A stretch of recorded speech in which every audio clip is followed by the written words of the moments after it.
Tal vez eso te pueda servir para poder gestionar tu carrera o lo que quieras emprender, ¿no? Como ya lo expliqué, el objetivo está dirigido esto a estudiantes o tal vez egresados que quieran dedicarse a la gestión de proyectos. Cuando ingresen a un trabajo o una empresa, si te van a pedir esto, ¿no? Que desarrolles todos los trabajos que tengas en función a metodologías. Y qué mejor es la metodología del PMI, ¿no? Existen diferentes metodologías en todo el mundo, como son la metodología Lean, la metodología del Scrum, etcétera, ¿no? Agile también es una metodología, pero vamos a ahorita enfocarnos creo yo, es el más importante ente que certifica una persona que tiene las metodologías para poder desarrollar un proyecto, ¿no? Que es el PMI.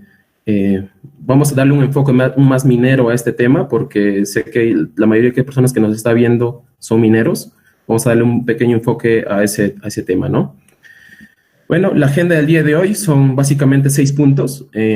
Primero vamos a explicar qué es el PMI, ya que tal vez algunas personas están en cero y quieran conocer un poco de este tema. ¿Qué es un proyecto también? O sea, vamos a hablar sobre gestión de proyectos, pero primero tenemos que saber qué es el proyecto, ¿no? Qué es una operación, etcétera. Cómo se da el ciclo de vida de un proyecto, cuáles las secuencias o las fases que tiene un proyecto para poder atacarlos, ¿no? Para poder enfrentarlos y saber cómo manejarlos. Como cuarto punto tenemos los procesos de la gerencia de proyectos, porque un proyecto es recontra gigante, es muy amplio, es que el PMI agrupa a estos temas en procesos, ¿no? Específicamente en 5 grandes procesos que lo vamos a explicar durante la presentación. Como quinto punto están las áreas de conocimiento de la gerencia de proyectos. Si bien los procesos agrupan ciertos campos, pero siempre se necesita ciertos conocimientos, ¿no? O sea, cómo atacar el problema específicamente, ¿no? Para poder desarrollar de la mejor manera un proyecto. En este campo tenemos 10 puntos, que es básicamente lo que te menciona el PMI, que debes dominar para gestionar bien un proyecto, que es la integración, el alcance, el cronograma, el costo, calidad de recursos, comunicación, riesgo, adquisiciones e interesados. Por el tema del tiempo, o sea, esto de acá básicamente, generalmente lo llevan en un diplomado o una especialización grande, ¿no? De casi 1 año o 6 meses. Lo que vamos a hacer ahora es darle un resumen para que básicamente sepan qué es lo que se ve en cada punto y cómo pueden esto interesarles, ¿no? Y como parte final, la segunda parte de esta presentación va a ser un caso práctico, va a ser un proyecto de inversión minero, donde vamos a explicar básicamente cómo se desarrolla, ¿no? Cuáles son las metodologías empleadas. Bueno, eso va a ser durante el trayecto de la presentación. Pero primero vamos a empezar definiendo el PMI, ¿no? El PMI en sus siglas te dice que es el Project Management Institute, ¿no?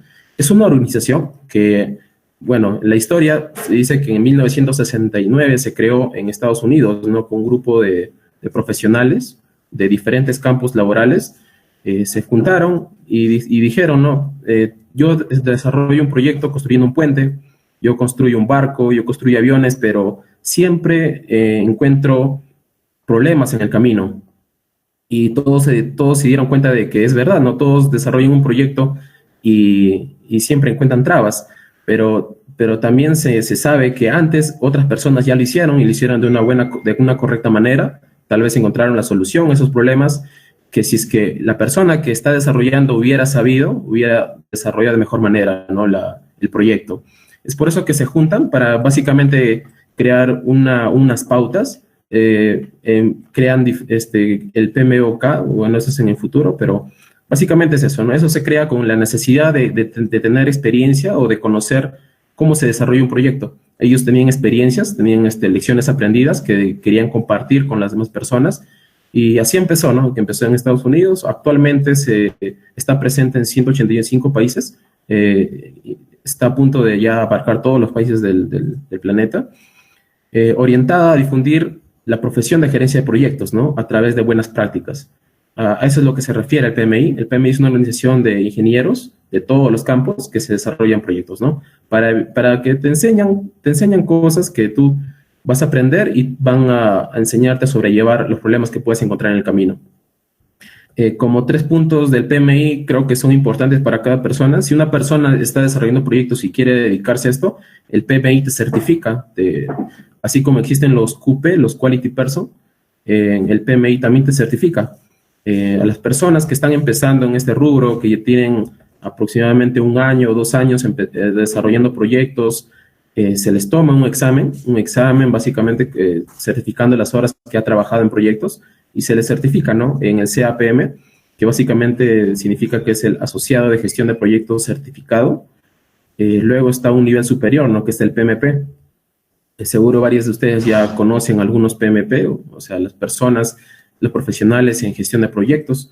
Este es ya un nivel superior que te pide básicamente mínimo 3 a 4 años de experiencia desarrollando proyectos, estar titulado, y desarrollar un examen, ¿no?, aprobar un examen de más de 100 preguntas, donde te van a preguntar casos de la vida real de proyectos y tú tienes que responderlas, ¿no? Si la pruebas, estás certificado, y ese es básicamente un certificado que te indica que que estás apto para poder desarrollar proyectos, ¿no? Adicional a esto, el PMI ha creado o se tiene, ¿no?, una guía que básicamente es un libro que se llama el PMBOK. Es un libro donde todas las personas de todos estos tiempos han escrito las buenas prácticas para que tú no cometas los mismos errores que ellos lo hicieron antes, ¿no? Si tú lees ese libro, vas a encontrar un montón de recomendaciones, metodologías y casos reales de donde han fallado y han logrado superar esa problemática, ¿no? Alguna problemática, o tal vez te dan conocimiento para que evites caer en esos errores, ¿no? Básicamente ese es un resumen del PMI. Y a lo que vamos, ¿no? El PMI, como les menciono, se encarga es una agrupación que se encarga de desarrollar gestión de proyectos, ¿no? Proyectos en sí. Pero primero vamos al punto clave, ¿no? ¿Qué es un proyecto? Normalmente unas personas, tú le preguntas un proyecto y no...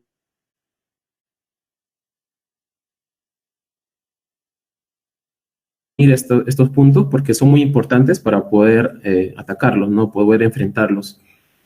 Un proyecto es un esfuerzo temporal, te indica el PMI, para crear un producto, servicio o resultado único. He resaltado las palabras esfuerzo porque te dice que es un esfuerzo porque se requiere recursos, se requiere personas, se requiere máquinas, se requiere dinero tal vez, se requiere tiempo. Son una gran cantidad de elementos que vas a necesitar para desarrollar un proyecto. Temporal, ¿por qué? Porque un proyecto es finito. Tiene un inicio y tiene un final. Es finito en el tiempo, así como las personas nacen, se reproducen, mueren, es igual un proyecto. Y te dicen que crean un resultado único, ¿no? Estos resultados generalmente son económicos, pero pueden ser también sociales, no sociales, ambientales tal vez, pero generalmente son económicos, donde se va a utilizar recursos de una manera finita, ¿no? Y por lo contrario está una operación. La operación es diferente a un proyecto. Vamos a leer su significado, su definición. Dice que es un flujo de actividades que logra un producto repetitivo, continuo, repetible y estandarizable. Te dice que es repetitivo, ¿no? Esto es porque la diferencia de un proyecto a una operación es que el proyecto es finito. O sea, nace, o sea, tiene un inicio, se ejecuta, se planifica, se ejecuta, se controla y muere en un cierre. En cambio, una operación no. Bueno, estas son las definiciones de lo que es un proyecto y una operación. Vamos a ver unos casos, unos ejemplos para poder tener bien en claro a lo que estamos definiendo, ¿no? En la imagen pueden ver 2 ejemplos. Un ejemplo que es básicamente el que se utiliza para poder diferenciarlos, ¿no? Te mencionan, ¿no? Un proyecto es la construcción de un edificio. En este caso, la construcción de un banco, del Banco de la Nación. Puede ser cualquier banco, cualquier edificio. En este caso se han utilizado recursos esfuerzos para poder construir ese edificio, ¿no? Se han utilizado concreto, personas, maquinaria, etcétera. Y ya tenía un inicio, ¿no? Tal vez ese edificio se empezó a construir en enero del 2015 y terminó en enero del 2016. Se demoró 1 año tal vez. Es finito, ¿no? Y resultado único, te entrega lo que es el edificio, ¿no? Tal vez dentro de ese edificio, una vez que está terminado, se entrega la persona que desarrolló ese proyecto lo entrega al dueño o a la persona encargada de realizar la operación. Es ahí donde entra la operación, ¿no? La diferencia es que la operación, bueno, en el ejemplo ustedes pueden ver que es unas transacciones bancarias, ¿no? En la definición se recuerdan que la operación no era finito, o sea, era repetible, estandarizable. Un ejemplo básico es lo que tú haces cuando vas a un banco, ¿no? Cuando vas a un banco, generalmente lo que haces es transacciones bancarias, depósitos, retiros, préstamos, y eso es repetible. Todos los días se hace eso. Tú vas, el ciclo se repite por las personas. Para resumir, ya les expliqué qué es el proyecto, qué es la operación. Una similitud que tienen cada una es que una vez que termina un proyecto, generalmente empieza una operación, ¿no? Es lo que se define. Como segunda parte, ustedes pueden ver en la imagen inferior un ejemplo de minería en sí. Bueno, todos conocen a los proyectos que se desarrollan en el país, ¿no? Por ejemplo, un ejemplo así para tomarlo como aleatoriamente, que Quellaveco. Tengo entendido que COSAPI está desarrollando el trabajo de movimiento de tierras, la construcción de plataformas, el campamento, los diques de arranques, etcétera, o sea, para poder iniciar la operación. O sea, todo lo que ahorita está en que se está trabajando en Quellaveco no es la operación en sí, es un proyecto. Es un proyecto para iniciar una operación. Una vez que se concluya esto, una vez que se tengan los campamentos listos, las plataformas, el comedor, los diques, los accesos, una vez que se tenga todo eso listo, va a dar inicio a una operación, ¿no? A lo que viene a ser el ciclo de minado, la perforación, el carguío, el transporte, etcétera, ¿no? Esas actividades, ustedes saben que se le realizan diariamente. Diariamente se realiza el carrío, diariamente se realiza el acarreo, la chancadora, etcétera. Todas esas actividades son repetibles. Eso no es un proyecto, esa es una operación. Esa es la diferencia entre un proyecto y una operación, ¿no? Espero que les haya servido esta diferencia para poder entender mucho más cómo se puede gestionar estos proyectos, ¿no?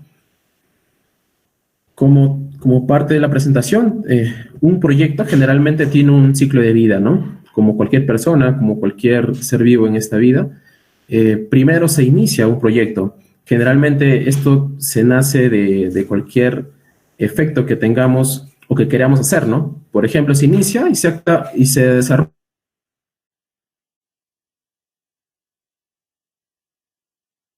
Se justifica, ¿no? ¿Por qué estoy haciendo el proyecto? Puede ser económico, quiero ganar dinero en un futuro y por eso invierto para desarrollar un proyecto. Hago un proyecto, no sé, de telecomunicaciones, de minería, civiles, etcétera. Luego de esto, una vez que se justifica el proyecto, se pasa a una siguiente fase, que es la planificación. En la planificación se organiza y se prepara el proyecto. Ahí es donde se genera el plan de dirección de proyecto, que es un documento donde te indica básicamente cómo vas a medir los rendimientos, cómo se va a calcular, cómo vas a controlarlo básicamente, ¿no? Cómo se va a medir, tal vez tú quieras medir, quieres hacer una plataforma para estacionar unos camiones, por ejemplo, ¿no? Un proyecto pequeño, y quieras medir el rendimiento, que tal vez lo vas a medir en metros cúbicos de material movido, ¿no? Ese es un ejemplo, la planificación. Luego de la planificación viene la ejecución de todo lo que se ha desarrollado en gabinete, la ingeniería, el diseño, pasa a una siguiente fase, que es la ejecución, ¿no? Donde básicamente es manos a la obra, ¿no? Donde va a desarrollar una serie de problemas, una serie de ciclos, donde al final, una vez terminado esto, se va a entregar los resultados, ¿no? Básicamente son los entregables aceptados. Una vez que acabas el trabajo, vas a entregar a la persona correspondiente y la persona te va a decir si está bien o está correcto, ¿no? Una vez que has terminado, pasas a una fase de cierre, que es básicamente el fin del proyecto. Pero hay una fase entre todas estas que está presente en casi todas las etapas de los procesos del ciclo de la vida, que es el seguimiento y control. Se controla y se hace un seguimiento desde la parte de la planificación hasta el cierre de minas. Es más, hasta la iniciación, ¿no? Hasta la iniciación se hace un control de lo que puedas tú querer hacer, ¿no? Y esto va en función del tiempo. Como ejemplos, hay 3 tipos de proyectos. Tenemos el primer ejemplo, que es el proyectos de inversión, donde básicamente tú tratas de justificar económicamente un proyecto, ¿no? Si es rentable o no es rentable. Ustedes pueden ver que las fases, cómo se inicia, esto es con una idea. Básicamente a alguien se le ocurrió una idea de inversión. El perfil, un estudio de conceptual, tal vez un estudio de prefactibilidad o de factibilidad, y una vez que demuestres económicamente que es rentable, inviertes, ¿no? Eso va a depender de los dueños y entra en operación, ¿no? Esto se parece bastante a los proyectos mineros, ¿no? Que se desarrollan en todo el país. Y ese es a lo que voy, ¿no? La segunda parte de esta presentación va a tener un ejemplo práctico, un caso práctico, donde vamos a desarrollar un proyecto de inversión minero. En este caso va a ser un tajo abierto, pero esa es segunda parte, ¿no? Es la segunda parte de esta presentación. Ahorita vamos a explicar básicamente qué es lo que es el PMI, cómo se gestiona un proyecto, las herramientas que tenemos. Como segundo ejemplo, tenemos un proyecto de construcción, donde es similar a un proyecto de inversión. Te dicen que primero se inicia con un estudio de factibilidad, planificas, diseñas, produces y lo lanzas, ¿no? Luego también hay proyectos de sistemas informáticos, donde básicamente analizas, diseñas, codificas, haces una prueba, la instalas, la conversionas y entra en operación. Las redes neuronales, etcétera, todos los sistemas bancarios que utilizan las plataformas, son proyectos informáticos, ¿no? Como cuarto punto del PMI, tenemos los procesos, ¿no? El PMI, como les menciono, es una asociación donde se juntaron profesionales de todos los ámbitos que desarrollan proyectos y un día dijeron, ¿no? Todo lo que hacemos nosotros es muy grande, es muy amplio. Una persona, un operador, un planificador, un controlador, etcétera, son muchas cosas que tenemos que hacer. Entonces, ¿cómo hacemos para que sea entendible y fácil de atacar? Y lo que hicieron es crear básicamente 5 procesos, ¿no? En la imagen ustedes pueden ver los 5 procesos agrupados que se relacionan con las áreas de conocimiento de la gerencia de proyectos. Como parte inicial, ya ustedes lo saben, se inicia un proyecto, luego se planifica, se ejecuta y se llega a un cierre, donde el seguimiento y control está en todas las fases, ¿no? Pero en flechas ustedes pueden ver que estas se relacionan a 10 campos que son las áreas de conocimiento de la gerencia de proyectos, que son la integración, el alcance, el cronograma, el costo, la calidad, los recursos, el riesgo, adquisiciones e interesados, ¿no? Cada parte, por ejemplo, la calidad, está presente en la planificación, está presente en la ejecución, pero no está presente en la iniciación, ¿no?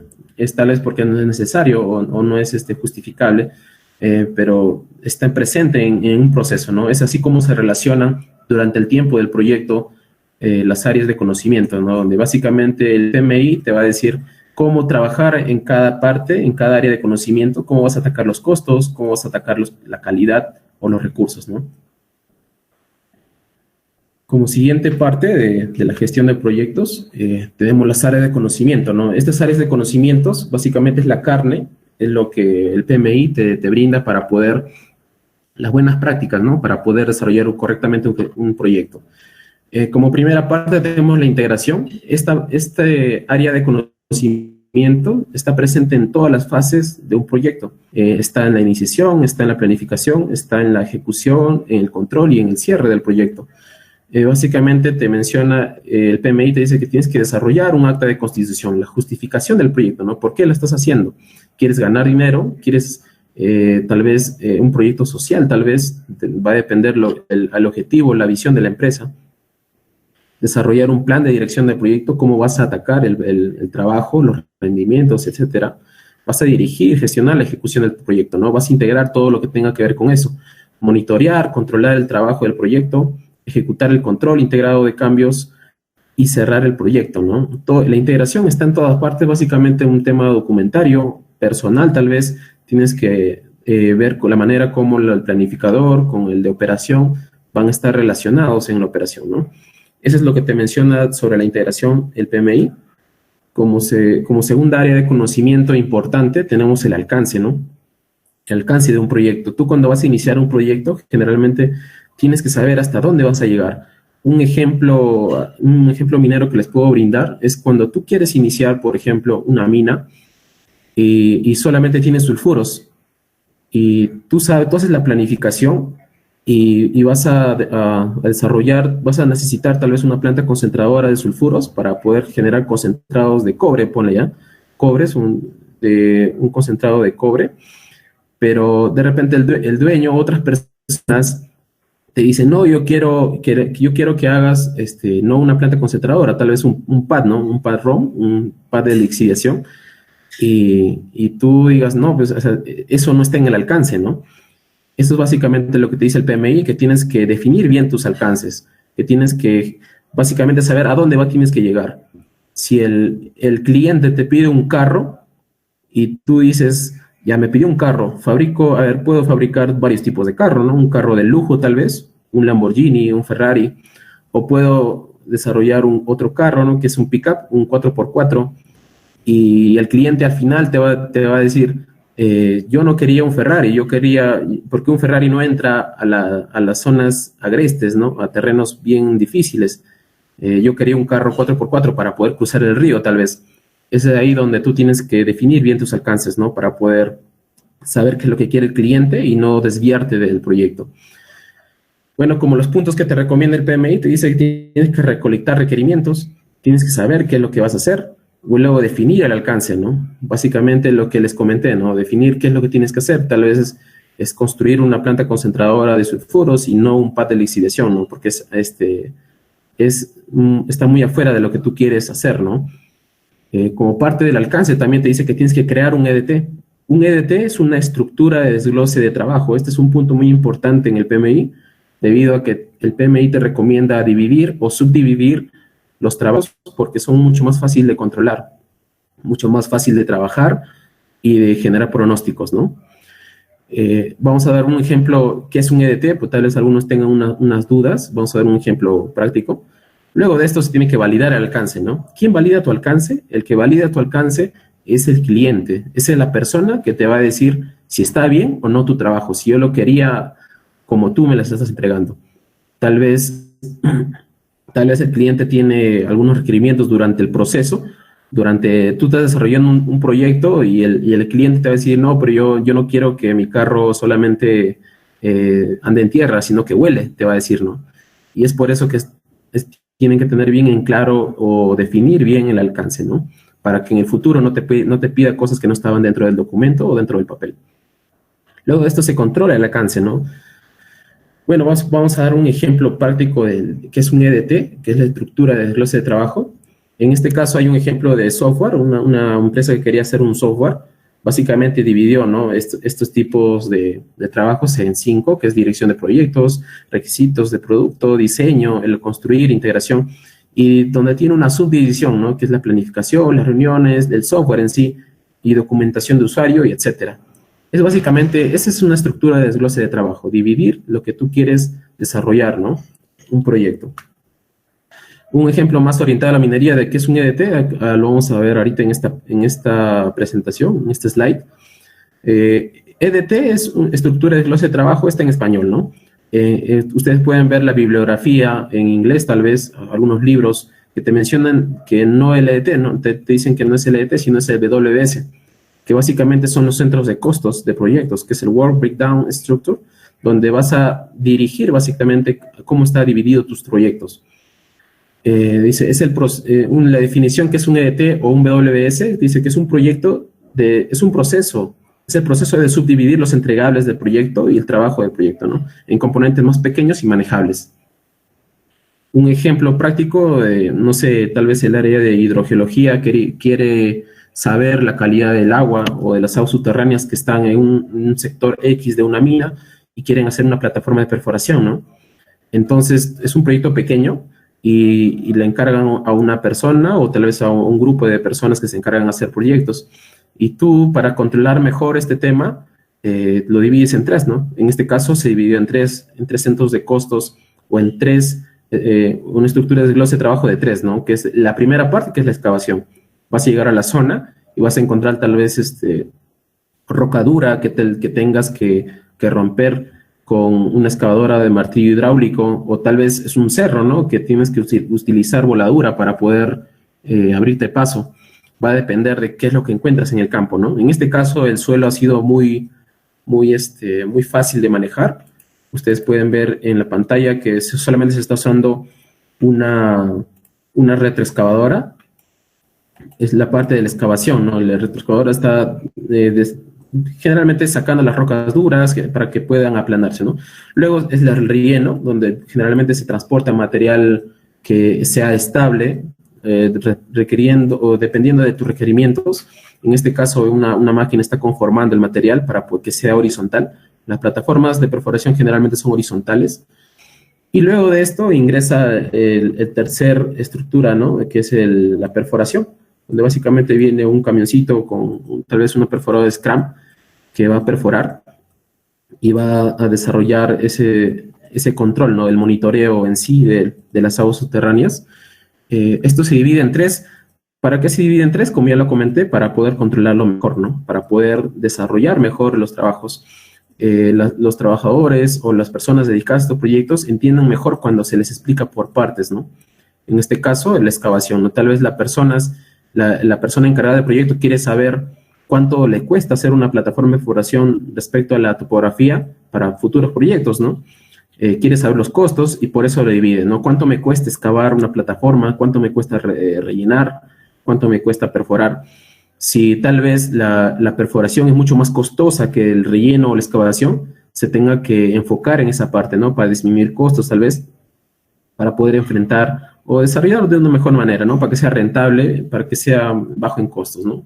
Esos son unos ejemplos del alcance, que es un EDT, para definirlo. Como tercer punto de las áreas de conocimiento tenemos el cronograma, ¿no? Lo que antes el PMI lo llamaba el tiempo. En la nueva versión del PMBOK lo definen como un cronograma, ¿no? Básicamente es definir los recursos. Bueno, lo que te dice el PMI te dice que tienes que definir las actividades, ¿no? ¿Qué es lo que tienes que hacer? Por ejemplo, en un proyecto para desarrollar un dique de arranque para una presa de relaves, tienes que definir las actividades, ¿no? Primero tienes que limpiar la fundación, tienes que colocar tal vez geotextil o geomembranas, va a depender de muchos de esos, ¿no?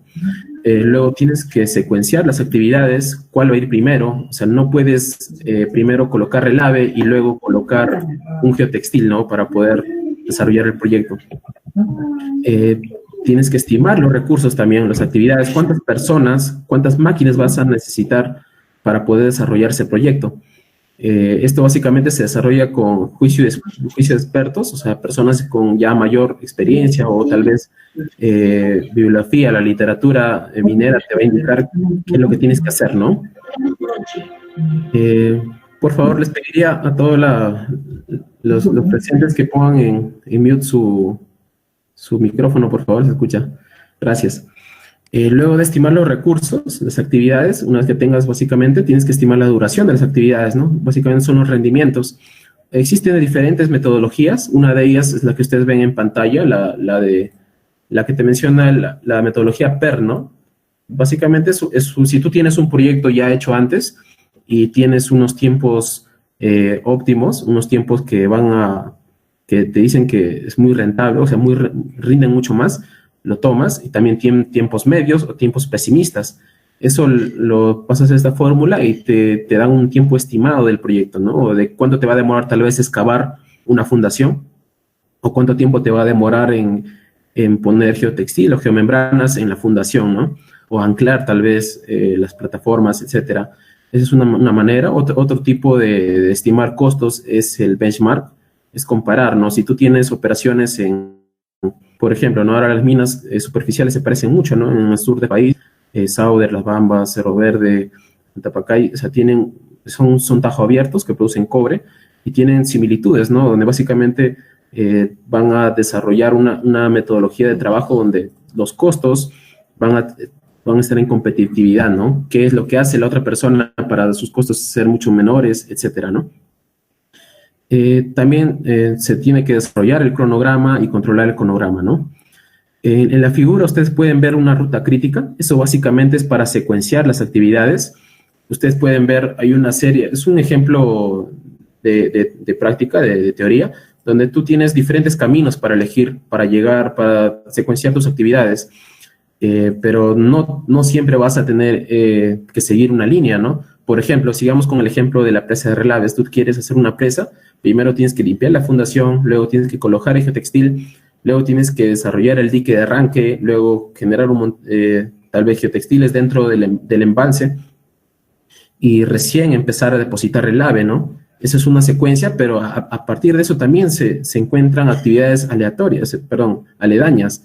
Tal vez tienes que generar un acceso durante el proceso porque el área es muy grande y no tienes accesos para ingresar a la presa. Tienes que generar tal vez carreteras. Esas son actividades que son aledañas que tienes que tener en consideración, ¿no? Si se debe hacer antes o después de haber desarrollado el dique de arranque, tal vez. Bueno, ese es un ejemplo, ¿no? Básicamente el ejemplo te dice que la ruta que vas a escoger es este de acá, pero que también tiene varias rutas, varias actividades aledañas que se tienen que hacer sí o sí, ¿no? Generalmente la ruta crítica te indica que tienes que escoger la ruta que tenga mayor tiempo, ¿no? Esto para que no vuelvas a trabajar en pequeños secuencias que has dejado, ¿no? Para no volver y retrasar el proyecto, ¿no? Esa es la ruta crítica. Acá tenemos un ejemplo, ¿no? Lo que les comenté, esta es una plataforma que se desarrolló. Básicamente, eso es un cronograma, es un diagrama de Gantt. Esto lo pueden hacer en el software MC Project. Lo pueden hacer en diferentes software. Hay diferentes aplicaciones para desarrollar esto. Básicamente te dicen, ¿no? Todo este proyecto inició primero con una excavación que demoró aproximadamente este tiempo, ¿no? Este tiempo que usted puede ver en pantalla, que son casi 3 semanas.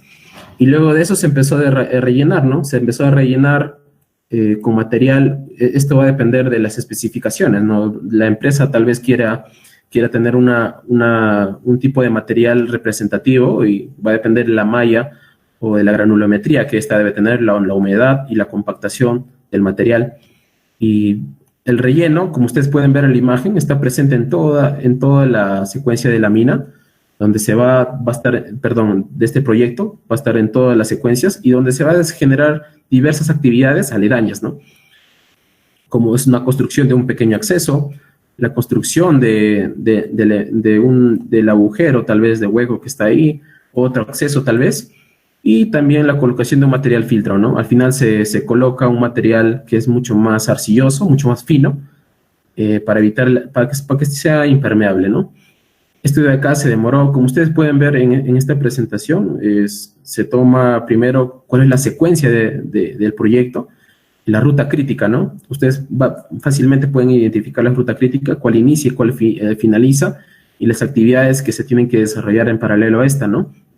Se tiene que desarrollar también para tener control de rendimientos, como les comenté, juicio de expertos, ¿no? Por ejemplo, este proyecto se hizo en verano de la Sierra Peruana. Y como ustedes saben, en el verano en el Perú llueve bastante. Estas lluvias pueden generar retrasos, pueden generar destrucción del proyecto, ¿no? Y esto es a lo que el planificador o la persona encargada de desarrollar este proyecto tiene que saber y tiene que justificar, ¿no? Si tu proyecto lo has pronosticado que te va a durar un mes, tal vez tengas que darle un margen, ¿no? Un margen de error de 5 días o 10 tal vez, dependiendo del pronóstico de las lluvias, ¿no? Tal vez no sea lluvias, también sean nevadas o neblina, ¿no? Condiciones climáticas que pueden hacer retrasar tu proyecto y que pueden hacerte quedar mal al momento de entregar, ¿no? De tu proyecto. Básicamente, este es el cronograma. Como cuarto punto, lo que te menciona el PMI con la serie de conocimientos son los costos. Te dice que tienes que estimar los costos, ¿no? Determinar el presupuesto y controlarlos. Para estimar los costos existe también la metodología PERT. Ustedes pueden ver, igual que a ver, no sé si está en la siguiente, bueno. Para estimar los costos, ustedes también pueden usar lo mismo, ¿no? Como les menciona Benchmark, o hay escaladores, hay tablas. La literatura minera te menciona, hay un paper que es de O'Hara, donde te menciona básicamente cómo puedes estimar tus costos, ¿no? Si tú estás haciendo una mina de hierro y va a ser subterránea tal vez, esa tabla te va a indicar, ¿no? Cuánto aproximadamente te va a costar invertir en esa mina, cuánto te va a costar, cuánto va a ser el coste de operación, etcétera, ¿no? Va a depender de las minas en sí. Y también tienes que determinar el presupuesto, ¿no? Cuánto vas a gastar por año, tal vez el budget, como se les llama en las minas, el budget, es cuánto vas a invertir en cada año, etcétera, ¿no?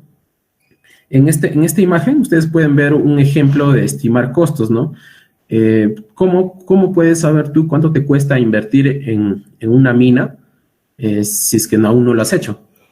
Fácil, ¿no? O sea, tú puedes primero usar escaladores o si no, crear tu propia tabla, ¿no? En este caso, en este ejemplo, se creó una propia tabla donde se tomó proyectos, ¿no? Como son, en este caso, las Bambas. Para procesar 140.000 toneladas diarias estaba proyectado invertirse 6.000 millones de dólares, que Quellaveco casi 5.000 millones de dólares, Tía María 1.400 millones de dólares, para ratios o toneladas diarias de 100.000 aproximadamente. Eso suma a proyectos. Y una mina pequeña que es Pucajaja, que es de 30.000 toneladas, que pronostican invertir 700 millones de dólares, ¿no?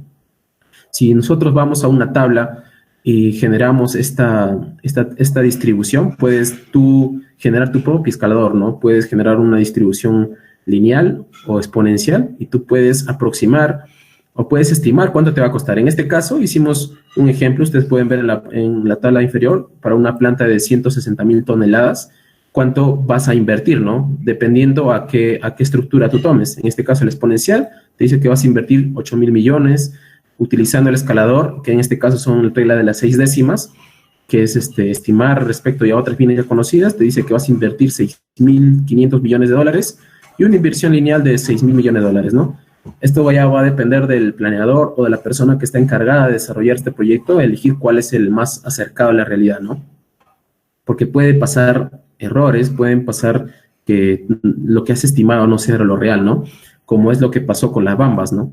En un inicio, el proyecto estaba pronosticado invertirse 6.000 millones de dólares, pero al final, como ustedes saben, se invirtió 10.000 millones de dólares. Esto es un gran costo, es casi la mitad por error, ¿no? Y hubieron diferentes motivos, diferentes factores que hicieron que esto se incremente, ¿no? Y eso es lo que nosotros tratamos de evitar como planificadores o como proyectistas, ¿no? Para poder evitar estos errores, ¿no? Bueno, este es un ejemplo de presupuesto. En un proyecto siempre vas a presupuestar. En este caso es una pequeña empresa donde básicamente lo presupuestan mensualmente. Una empresa que contrata a 10 personas, adquiere servicios, alquiler de PCs, etcétera. Y te mencionan costos, ¿no? O sea, que el mes 1 vas a gastar 82.000 soles, tal vez, o dólares, dependiendo de la moneda del país. Y así sucesivamente, ¿no? Por cada mes que tú vas a presupuestar. Esto en minería se puede asemejar por año, ¿no? Lo que viene a ser los budgets, el pronóstico. Y acá hay algo muy importante, ¿no? Que ustedes deben conocer, que es la reserva de contingencia. Que básicamente la reserva de contingencia te sirve para evitar que todo lo que tú has hecho se pueda caer, ¿no? Pues entonces, estimado gastar 80.000 dólares en un proyecto y al final no costó 80.000 dólares, costó 85.000 dólares. ¿Y quién te dio el dinero, no? Tal vez lo has financiado con un banco o con una empresa y tienes que justificar de dónde sacas esos 5.000 restantes, ¿no? Es por eso que el PMI te recomienda tener una contingencia. Va a depender de cuánto tú quieras ponerle, ¿no? Si eres una pequeña empresa, tal vez vas a poner una contingencia de 10%. Si eres una gran empresa, tal vez de 5 o de 3%, ¿no? Va a depender de la filosofía o de la política de la empresa. Para presupuestar también, para estimar también existe la regla PER, ¿no? Que ustedes pueden ver en pantalla. Es básicamente para estimar tiempo, pero es una metodología que es bien fácil, ya con ejemplos ya conocidos. Tú solamente ingresas los datos y te brinda un estimado, ¿no? Pero ahí no queda, ¿no? Es donde esas fórmulas te ayudan bastante, pero tú como profesional o como planeador, tú tienes que saber si tomarlo o no, ¿no? Tal vez incrementar el costo, disminuirlo, etcétera, ¿no? Es un costo ya fijo, un costo que todavía no está en operación, así que tienes que planificarlo. Ya cuando entres en operación, si gastas más, ya tienes que utilizar las metodologías para disminuir los costos, ¿no? O si es mora, ¿no? Bueno, una manera de controlar los costos es, el PMI te menciona, que es la teoría de valor ganado. Tal vez esto es algo nuevo para ustedes, pero esto se usa bastante en proyectos. Básicamente te dice que tienes que controlar los costos. Eso básicamente se da en la ejecución de un proyecto. Cuando tú estás ejecutando un proyecto, tú tienes que saber, ¿no? Ya estoy en el mes 5 del proyecto y quiero saber si estoy bien, ¿no? Si estoy atrasado, si estoy adelantado, tal vez si estoy gastando mucho o estoy ahorrando. Esto inicia con esta gráfica, que básicamente es una gráfica que en las abscisas te menciona el tiempo. y en las ordenadas el valor acumulado, ¿no? De dólares, cuánto dinero. Como primera parte tenemos el valor planeado. Eso es a lo que tú ya has definido en un inicio, ¿no? El PMI te da diferentes herramientas y tú ya has definido cuánto vas a invertir cada mes, el presupuesto del proyecto. Y esa es la gráfica azul, ¿no? Esta gráfica azul, donde tú básicamente no tienes que modificarla. Es lo que tú has planeado y lo que tienes que seguir, lo que tú ya has entregado al cliente y el cliente te ha dicho que puede soportar invertir esa cantidad, ¿no? No tienes que modificar esa gráfica azul. Y lo que viene después ya viene en la operación, ¿no? Lo que es el valor ganado en sí. El valor ganado, en su definición, ustedes pueden ver que es el avance real por el costo unitario planificado. Esto a lo que va a ir es, tú ya tienes el costo planeado, o sea, ya lo has calculado, y tú has avanzado, tú para el mes 3, has pronosticado avanzar unas 20,000 metros cúbicos. 20,000 metros cúbicos de material para hacer una plataforma de perforación, 20,000 metros cúbicos, pero tú has hecho más, has hecho 30,000 metros cúbicos de material. Entonces, al multiplicar tu costo planeado, va a estar por encima tu valor planeado, ¿no? Es a lo que va este margen de acá, ¿no? Tú tienes ahí un margen donde básicamente ahorita vamos a interpretar esta gráfica, ¿no? Y luego de esto viene el costo real. El costo real lo que te indica es cuánto realmente has gastado. O sea, tú tienes un plan de gastar, ¿no? Para los 20,000 metros cúbicos de material que has movido, has planeado invertir $5,000 o pones $5,000, pero realmente no has gastado eso, has gastado más, has gastado $6,000. Estás gastando más de lo que tú has presupuestado gastar hasta el momento. Y hay diferentes metodologías, ¿no? Si es un proyecto, lo que te menciona la metodología Lean Construction es una filosofía que va a la par del PMI, que te dice que no es recomendable adelantar, ¿no?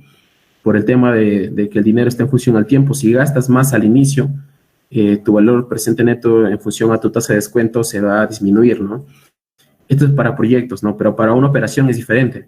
En una operación, en una mina, lo que trata los trabajadores o la empresa es ganar más, ¿no? Mayor NPV. Si tú adelantas tal vez mejores leyes, mejor material, y con un mercado donde el precio es muy elevado, tal vez sí te conviene adelantar, ¿no? Te conviene procesar más material. Es a lo que va también lo que te menciona Lane, ¿no? Lane es un profesional que te menciona que tienes que optimizar, ¿no? Tus operaciones para generar un mayor valor presente neto. Pero para proyectos tal vez no sea accesible a esto, ¿no? Tal vez no tenga una compatibilidad.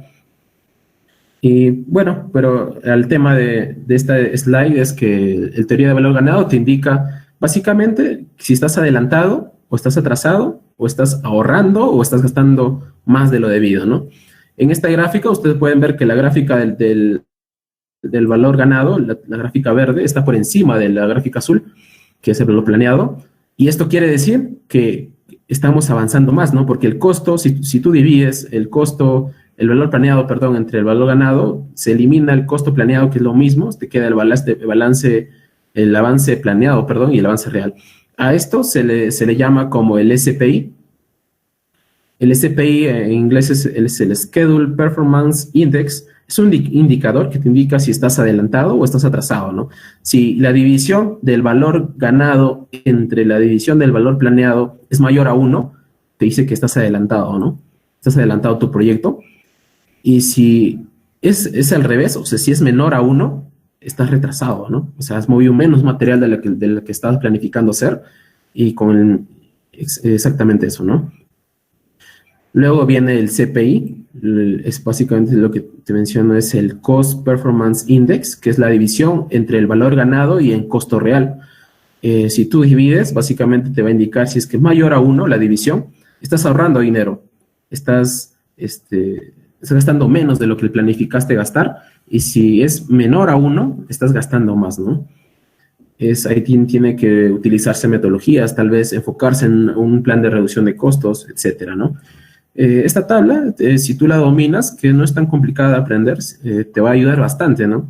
Cuando tú estás desarrollando proyectos, vas a saber cómo actuar y cuándo actuar. Bueno, ya pasamos el tema del cronograma, el costos, y vemos el tema de la calidad, ¿no? En la calidad es un tema muy importante también en la gerencia de proyectos, porque de nada sirve que has invertido bastante dinero si al final vas a entregar un trabajo que no le sirve al cliente, que no está a la altura de lo que él necesita. Lo que te menciona el PMI básicamente es planificar la gestión de la calidad, realizar un aseguramiento de calidad, lo que ustedes conocen como QA, y un control de calidad, el QC. Para esto, el PMI te brinda diferentes metodologías. Una de ellas es el diagrama de Chicago, el diagrama de pescado, donde tú, por ejemplo, ¿no? Tienes un proyecto donde estás haciendo un dique de arranque y al día tú te has planificado mover 20,000 toneladas de material, 20,000 toneladas, pero no estás llegando a la meta, estás solamente llegando a 18,000, 17,000. Entonces ahí el gerente de proyecto o las personas en el proyecto tienen que ponerse a debatir o a discutir por qué está pasando esto, ¿no? Tienes un problema y tienes que identificarlas, ¿no? Por ejemplo, puede ser un problema de máquinas, tal vez estás con máquinas muy viejas, que la disponibilidad mecánica de tus equipos es muy pobre, ¿no? Está muy debajo de lo esperado. Esto puede ser, ¿no? Diferentes motivos, mal mantenimiento o piezas defectuosas, ¿no? El método también tal vez puede ser, ¿no? Puede ser una secuencia equivocada, tal vez si es un dique de arranque con pendiente de 45%, de 45 grados, y todos los operadores están tal vez con sus tractores y están trabajando de abajo hacia arriba, está mal, ¿no? La secuencia equivocada, porque te genera retrasos y no es óptimo para el equipo manejarlo así, ¿no? Tal vez es de arriba hacia abajo. Son diferentes metodologías que se pueden usar. Tal vez el material también es defectuoso, ¿no? El material, si es que es mucho más, si el material está húmedo, es mucho más fácil de mover con la máquina. Si el material está muy seco, se vuelve como roca y tienes que utilizar más energía, mucho más potencia para poder, y eso te retrasa, ¿no? Tal vez esos son los factores donde tú ya va a depender de cada operación, de cada proyecto, identificarlas, ¿no? Eso es lo que te menciona en respecto a cómo identificar problemas. Y una vez que has identificado esos problemas, vas a lo que te menciona PMI, también te dice que tienes que utilizar el Pareto, ¿no? Muchos de ustedes deben conocer la ley de Pareto. Lo que significa usar Pareto dice que el 80% de los problemas se deben al 20% de las causas. Si tú haces como en el diagrama del pescado, tú has encontrado ya problemas y utilizas tal vez calculas los rendimientos en función a esos. Si es que tu disponibilidad fuera óptima, si es que tu utilización fuera óptima, si el método de trabajo fuera óptimo o tal vez el material sea óptimo, vas a encontrar rendimientos, ¿no? Y estos rendimientos lo vas a encontrar en la gráfica, donde básicamente tienes el problema 1, el problema 2, el problema 3 y así sucesivamente, ¿no? Donde tú con solo ver la gráfica ves que el problema 1 y el problema 2 son los que causan mayor impacto en el trabajo, en el proyecto. Si tú solucionas estos dos problemas, tú puedes optimizar mucho mejor tu trabajo, ¿no? Tu trabajo. Tú puedes optimizar un 80% tu proyecto, si es que sabes manejarlo bien, ¿no? Acá unos ejemplos clásicos de QA a QC que se mencionan en diferentes etapas de la minería. Bueno, tenemos un ejemplo de control de aseguramiento en las exploraciones. Esto es muy importante, ¿no? Debido a que cuando una empresa empieza a perforar una concesión y ¿no? Y la persona, los geólogos encargados de realizar el logueo de leyes, de geología o de geomecánica tal vez, tienen que estar seguros de eso, ¿no? Porque si es que, imagínense que el que reporta estos testigos lo pasa a un archivo y se ha equivocado, ¿no? Tal vez las leyes encontradas generalmente son tal vez de 1 gramo por tonelada, pero la persona que estaba desarrollando este control de seguridad y acepta que tiene 1.5 gramos por tonelada, ¿no? Esto evidentemente puede ocasionar un gran problema, ¿no? Donde la persona que va a planificar el proyecto va a tener esa falencia, ¿no? De que la ley no es la correcta, ¿no? Y al momento de entrar en operación se van a encontrar de que realmente no era así, ¿no? Es por eso que existen QPs, Quality Person, que se encargan de desarrollar metodologías para poder asegurar que están estimando correctamente, ¿no? Esto es el control de aseguramiento en las exploraciones. También está en la extracción de mineral, donde, bueno, yo recuerdo en algunas minas subterráneas, la filosofía es mayor producción, ¿no? O sea, el jefe de guardia se va a encargar de tratar de llevar a la planta la mayor cantidad. Si tu mina es de capacidad de 3.000 toneladas diarias, su jefe de guardia va a tratar de llegar a la meta, ¿no? Porque ese es su trabajo, para eso lo han contratado. Pero también existen malas prácticas, ¿no? Donde personas envían desmonte a la planta y esto puede ocasionar perjudica a la empresa en sí, pero él se puede salvar, ¿no? Una manera de cómo asegurar esto, yo recuerdo que habían geólogos, habían personas encargadas de entrar a la mina y llevar placas donde encontraban un depósito de desmonte y esa placa la escondían dentro de ese montículo de material, ¿no? Cosa que si es que algún jefe de guardias o algún minero se tomó el atrevimiento de sacarlo o llevarlo a la planta y encontraban eso en la planta, ya sabían qué persona, qué guardia ha sido.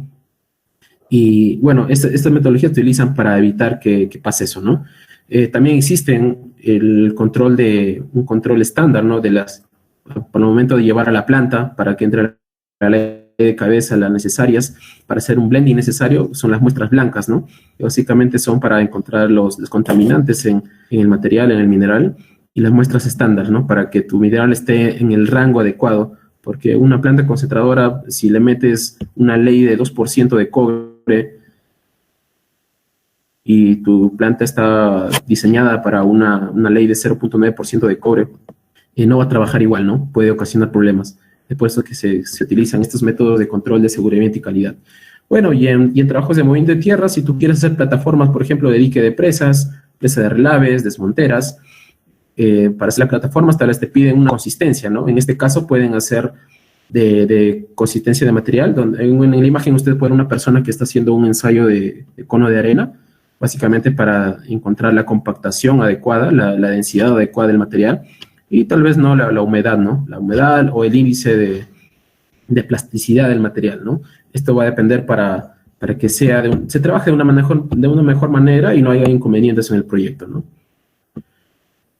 Bueno, como sexta parte tenemos el recurso. El PMI te dice que tienes que planificar bien los recursos, ¿no? Saber qué es lo que tienes que utilizar, ¿no? Adquirir el equipo adecuado, el equipo de proyecto, gestionar el equipo de proyecto, desarrollar, perdón, y gestionar el equipo, ¿no? Gestionar el equipo porque las personas encargadas van a estar durante todo el proyecto, ¿no? Un proyecto no es posible si es que no se utilizan recursos, personas, máquinas, tiempo, dinero. En esta imagen pueden ver una flota de camiones. La mina tiene que ya tener un plan de cómo minar tal vez tu mina, ¿no? Al inicio tal vez vas a requerir una mina grande, tal vez un tajo abierto de 100.000 toneladas, vas a requerir tal vez 80 camiones de 240 toneladas, pero va a haber otra persona, ¿no? Que va a recomendar, no hay que tener 80 camiones, sino hay que tener menos, 70 camiones, pero con una mayor capacidad, de tal vez unos camiones Komatsu, ¿no? De los 930, de 300 toneladas, disminuyes el número de camiones y aumentas la capacidad para tal vez optimices el flujo de camiones para que no hayan atolladuras, etcétera, ¿no? Pero esto, como les digo, va a depender de cada mina, de cada proyectista, de cada planificador, que va a identificar cuál es la mejor manera de elegir sus recursos, ¿no? Tal vez la persona encargada dice, yo no quiero que en nuestra mina haya palas, solamente haya cargadores frontales, ¿no? Tiene mayor flexibilidad, etcétera, ¿no? Esto va a depender, como les digo, de las condiciones y de la experiencia de la operación, ¿no? Y lo más importante, creo yo, que es el equipo de proyecto, ¿no? De nada sirve que tengas la mejor tecnología, todos los recursos necesarios, máquinas, si tu equipo de proyecto no está unido, ¿no? Si no es el necesario y el óptimo para poder desarrollar tu proyecto, ¿no? Las personas son lo más importante en una operación. Es por eso que yo creo que se debe de tener mayor énfasis en esta parte, ¿no? Más que los equipos, porque la producción se puede obtener, ¿no? Puede ser la habilidad del operador, etcétera, pero nadie va a reemplazar a una persona, ¿no? Y llegando ya al final de la primera parte, que son los riesgos, ¿no? Los riesgos, que es algo que siempre están, ¿no? En toda parte de nuestra vida, y en la gestión de proyectos no es la excepción, ¿no? en los riesgos tenemos que planificar la gestión de riesgos, planificar, identificarlos, ¿no? Que eso es algo muy importante. Ejecutar el análisis cualitativo, las cualidades de los riesgos y las cantidades, ¿no? Cuantitativo. Esto, ¿por qué lo menciono? Primero tienes que identificar tus riesgos, ¿no? Por ejemplo, un proyecto minero, los mayores riesgos que tú puedes encontrar es el precio del metal, ¿no? Si tu precio del metal, si tienes una baja ley y tu precio del metal, tú estás pronosticado, imaginemos el cobre, tú estás pronosticando de que tu precio del cobre debe ser como mínimo $2.3 la libra, pero imaginen que el día de mañana encuentran una nueva tecnología que reemplace el cobre, entonces el cobre ya no va a ser rentable, ¿no? Y el cobre va a bajar su precio, baja tal vez a $1 la libra. ¿Y qué pasa con esa mina, no? Esa mina puede cerrar por el motivo específico del precio. Es por eso que es muy importante identificar los riesgos, ¿no? El precio, uno de ellos es las condiciones climáticas. Generalmente en las zonas altoandinas es muy importante esto porque puede retrasar operaciones. Las neblinas, esto generalmente en las minas altoandinas, como lo menciono. Las lluvias también, las lluvias pueden ser muy catastróficas. Las nevadas y los terremotos, ¿no? Los terremotos, un terremoto de 10 grados acá en Tacna, en Arequipa, destruye todo, ¿no? Destruye las ciudades, estás comiendo tranquilo imaginemos, ¿no? Un día estás desarrollando tu proyecto, estás haciendo un pad de lixiviación, estás un viernes, ¿no? Ya estás a punto de acabar tu proyecto y terminó tu guardia el viernes y tienes que descansar, ¿no? Te vas a la ciudad, vas con tu familia, entonces, y el tercer día te llama tu reemplazo, tu contraguardia, te dice que había una lluvia torrencial y se ha llevado gran parte de tu proyecto. Y tú estás recontra consternado porque tienes que de nuevo planificar, tienes que reparar el trabajo ya hecho, hay un sobrecosto, traer personas que reparen esto es un sobretiempo, un sobrecosto, y tienes que planificar de nuevo cómo hacerlo, ¿no? O sea, el tiempo gastado, a veces las personas prefieren no hacerlo porque saben que puede llevar una lluvia a hacerlo después del periodo de lluvias, ¿no? Esto, como les digo, va a depender de la experiencia de cada uno, ¿no? Y como último, yo creo que algo que nadie se esperaba es el coronavirus, ¿no? Yo les apuesto que ninguna mina en el país, tal vez en el mundo, nadie pronosticaba de que iba a haber una pandemia. Nadie sabía que iba a haber ese tipo de riesgos. Algunas personas habían invertido millones de dólares. No sé si han visto las noticias, una persona muy importante invirtió muchos millones en empresas de transporte aéreo, ¿no? Y últimamente él vendió todas sus acciones porque dijo que desde hoy el negocio aeronáutico va a ser muy, muy pobre, ¿no?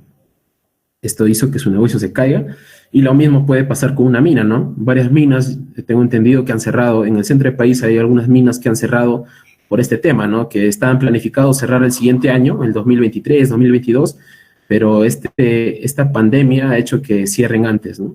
Porque el precio se ha ido al piso, el cobre, el zinc, han caído demasiado de que han tenido que cerrar, ¿no? Algunas están paradas parcialmente y es un riesgo mucho más catastrófico, ¿no? Y es por eso que se tiene que tener un mayor control, una mayor gestión en riesgos, ¿no? Es lo que te indica el PMI, que tienes que planificar, ¿no? Las respuestas a los riesgos. Si hay riesgos que no puedes controlar, por ejemplo, el precio del cobre no lo puedes controlar, el precio de los metales. Entonces, ¿qué es lo que tienes que hacer? Es planificar una respuesta ante ello, ¿no? Tal vez reducir costos para poder afrontar mejor, ¿no? Que la utilidad sea mucho mayor. Y luego monitorear y controlar los riesgos, ¿no? Bueno, una parte del PMI que te menciona es que tienes que desarrollar, ¿no? Un análisis, y unas herramientas que te ayudan a desarrollar este análisis de riesgos es el análisis FODA. Básicamente te menciona que tienes que identificar tus fortalezas, las oportunidades, tus debilidades, las amenazas para poder afrontarlas, ¿no? Análisis de sensibilidad en proyectos, análisis de riesgo probabilísticos, estocásticos, ¿no? Por ejemplo, el precio es una variable que varía demasiado, de que el día de hoy puede ser, el cobre está a 2.3, pero mañana puede estar a 2.4 o puede bajar 2.2, ¿no? es muy errático ese tipo de pronósticos y para esto existe diferentes distribuciones, ¿no? Una de ellas es el Monte Carlo, el que te puede ayudar a desarrollar proyectos o gestionar riesgos probabilísticos, ¿no? Estocásticos, como se le llama últimamente. Y como las tres últimas partes del PMI, que son muy importantes, solamente por cuestión de tiempo no los voy a detallar como lo estaba haciendo anteriormente, pero es importante mencionarlos, ¿no? Una de ellas es las comunicaciones deben estar presentes en todo proyecto. Hemos evolucionado tanto de que la comunicación, yo creo que ha sido un factor primordial para eso, ¿no? Las personas son comunicadoras por naturaleza. Como otro punto, tenemos lo que son las adquisiciones, que básicamente tú tienes que definir, ¿no? Por ejemplo, si tú tienes una mina subterránea donde quieres minarlo por sublevel stopping y necesitas máquinas, ¿no? En este caso son los SIMBA, las perforadores en abanico, y tú tienes que analizarla, ¿no? Si las compras o la alquilas.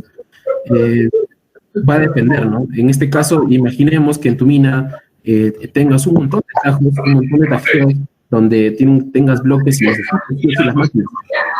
Eso quiere decir que la utilización va a ser muy grande. Si la utilización va a ser muy grande, entonces tal vez valga la pena comprarlo, vale la pena comprar el equipo. Y si es que tal vez los tajeos son muy pocos y la utilización sea muy baja, tal vez la recomendación es alquilar los equipos, ¿no? Porque la utilización es muy baja y vas a gastar menos, ¿no? Tal vez es mucho más factible gastar de pocos durante 3 años a que comprar una máquina y usarla solo un año, ¿no? Usarla solamente 3 años y que te quede 2 años y tu depreciación y todo eso se puede ir en caída, ¿no? Esas son recomendaciones que uno tiene que analizar. Tal vez en una operación va a depender del planificador, ¿no? Y como último punto son los interesados, ¿no? Los interesados yo creo que también es una parte muy importante, creo yo, actualmente en el mundo minero, por así decirlo, en parte de nuestro país, creo que es la parte más importante, más que el precio, creo yo. Los interesados, ¿quiénes son? Son las personas que quieren el proyecto, ¿no? Por ejemplo, los dueños del proyecto, los que están invirtiendo, las personas que están trabajando en el proyecto, los ingenieros, los operadores, los empleados, el Estado, el gobierno regional y la población, ¿no? Este es un manejo de política de empresa. Existen proyectos que han paralizado o se han cancelado por el tema político, ¿no? Por el tema social, por así decirlo. Ustedes conocen Conga, ustedes conocen Tía María. ¿Eso qué pasó? ¿Por qué se cayeron esos proyectos? Porque la población no quería, ¿no? No se supo manejar o no se supo dialogar llevar una mejor manera una conversación con la población y una parte de los interesados no quería, ¿no? En este caso, la población, y se cayó el proyecto, ¿no? No se cayó por el precio del cobre, no se cayó por una pandemia, no se cayó por los costos, no se cayó por la ingeniería, se cayó solamente por un problema social, ¿no? Y es algo que creo yo, las personas o las empresas van a empezar a tomar más énfasis en este tema, ¿no? Que son los interesados. Bueno, creo que ya hemos terminado la primera parte de la presentación. Lo que les he comentado básicamente qué es el PMI, qué es lo que se hace en el PMI, qué es lo que te recomienda el PMI, las pautas que tienes que seguir, la receta que tú tienes que seguir, y si eso se aplica o se replica en tu proyecto, bacán, ¿no? Puedes usarlo, puedes aplicarlo, y si te trae resultados, bien por ti, ¿no?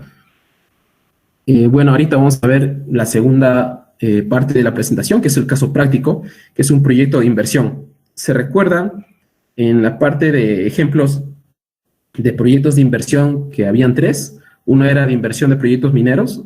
Vamos a ver específicamente ese tema, ¿no? Vamos a cambiar de presentación. Bueno, acá está. Esta es la presentación. Ustedes pueden ver, es una mina, es un open pit de tajo abierto. Es un proyecto de inversión, ¿no? Ustedes pueden ver en la imagen la clasificación de tipos de proyectos. En este caso vamos a desarrollar un proyecto de inversión, ¿no? En este caso va a ser un proyecto de inversión minero, ¿no? Donde el objetivo de un proyecto de inversión es dar la oportunidad de invertirse. O sea, tú desarrollas este proyecto para que los dueños o las personas que tengan el dinero o las empresas quieran invertir, ¿no? Si no son rentables, no le invierten. Pero si son rentables, puede hacerse realidad este proyecto, ¿no? Este proyecto de inversión se convierte en operación, ¿no? Existen diferentes tipos, como les comenté al inicio, que es el estudio conceptual, estudio prefactibilidad, una de factibilidad y luego de ingeniería. Ustedes pueden detallar eso en el anuario minero. Hay bastantes proyectos que están ya en etapa de factibilidad o algunos ya en etapa de construcción, ¿no? En este caso vamos a ver de un estudio conceptual, ¿no? Un estudio, el primer inicio o la primera parte de lo que es una inversión, de un proyecto de inversión minero, ¿no? En este caso vamos a un ejemplo de tajo abierto, como ya les mencioné. Primero describimos el proyecto, donde básicamente todos estos datos son planeados, ¿no? O sea, básicamente lo que el planeador o el proyectista tiene que definir. En este caso, es una mina de tajo abierto, va a ser de cobre y oro, donde el material se presenta en óxidos y en sulfuros. El estado actual del proyecto es un estudio conceptual. La mina es un pórfido. Según las características de la mineralización, vamos a tener que comprar o crear una planta concentradora y un pad de lixiviación, ¿no? Para los óxidos. Y para la flotación es los sulfuros, ¿no? La capacidad de planta, en este caso, hemos desarrollado de 160,000 toneladas diarias. Los recursos minerales tenemos en 3,000 millones de toneladas de óxidos entre sulfuros y óxidos, una ley media de 0.75% de cobre, 0.02 gramos por toneladas de oro. El cutoff también de los óxidos sulfuros y un stripping ratio, ¿no? Básicamente en la parte izquierda ustedes pueden ver los parámetros que nosotros hemos planificado, ¿no? Esto durante el estudio conceptual, estudio prefactibilidad pueden cambiar, ¿no? El cobre hemos tomado un precio LOM de $2.65 la libra, el oro es de $1,190 once Troy. Los pagables, los costos de minados, los óxidos, el porcentaje de recuperación del metal, los sulfuros, los gastos generales y los log angles, ¿no? Lo que quieres, las regiones geomecánicas.